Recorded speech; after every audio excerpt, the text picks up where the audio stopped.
I'm David Rams from TV Movie Germany. Hey, Jamie. Hey, Judy. How are you doing today? Jamie and Judy, the two J's.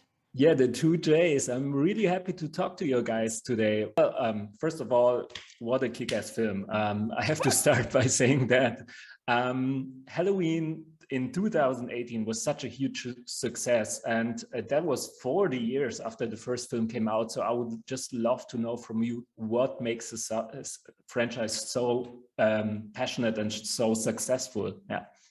I've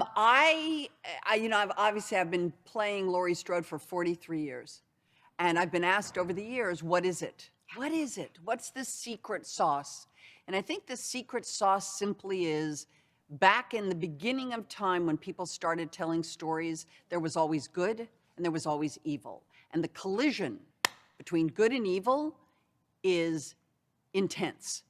And be it the Greeks, Shakespeare, we've been telling the story of the good guy and the bad guy. Westerns are basically Halloween on horses. They're good guys and they're bad guys. The good guys usually wear white, the bad guys usually wear black. It's just the nature of the telling.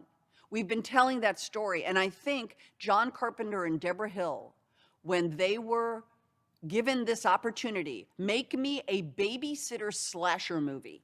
That was their charge, literally, by Mustafa Akkad and Irwin Yablans. Your job is to make us a babysitter slasher movie. Irwin Yablans said, I think we should set it on Halloween night. And then John Carpenter and Deborah Hill went, okay, I got an idea.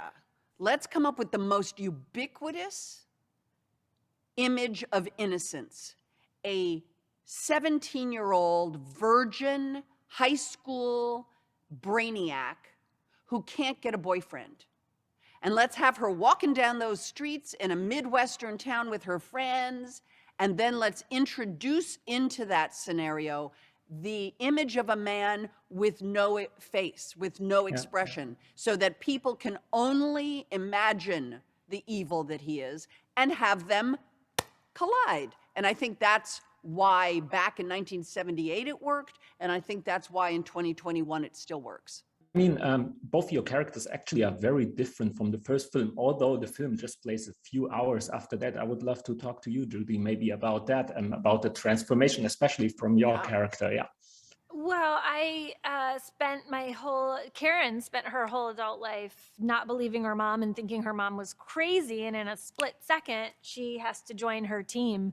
And then we see in this movie lead the team as mom is recovering from surgery and injury. And I have done a 180 from the two movies, In the first, I'm like, you're crazy. Oh my God, wait, now I'm being chased and I have to kill this madman, to okay, everyone is losing their minds. I'm trying to be a calming, grounding force, but I also now know we have to defeat this torturer. And I need the crowd to just settle down. I don't remember if in the first one we learned that Karen's a therapist, but that was in the original script. And so my character does, for a living, she is she works with people and emotions. And so she does tend to try to be grounding. It's impossible with Laurie Strode. You cannot talk her out of anything. Weird. And you can't talk your daughter out of anything. No. And I did, and I never even noticed it while we were shooting, but when I watched the screening of Halloween Kills, I realized, oh my God, Allison is Laurie. Yes. I have made my mom. I mean, for one last question, you both had your fair share of gory Halloween shoots. What did they do to your Halloween traditions, actually? Halloween starts in September.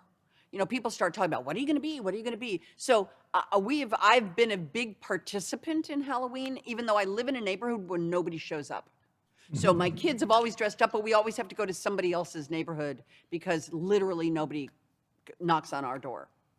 Can you get to the door? No. Okay. But that's the point. That might be why. Ich will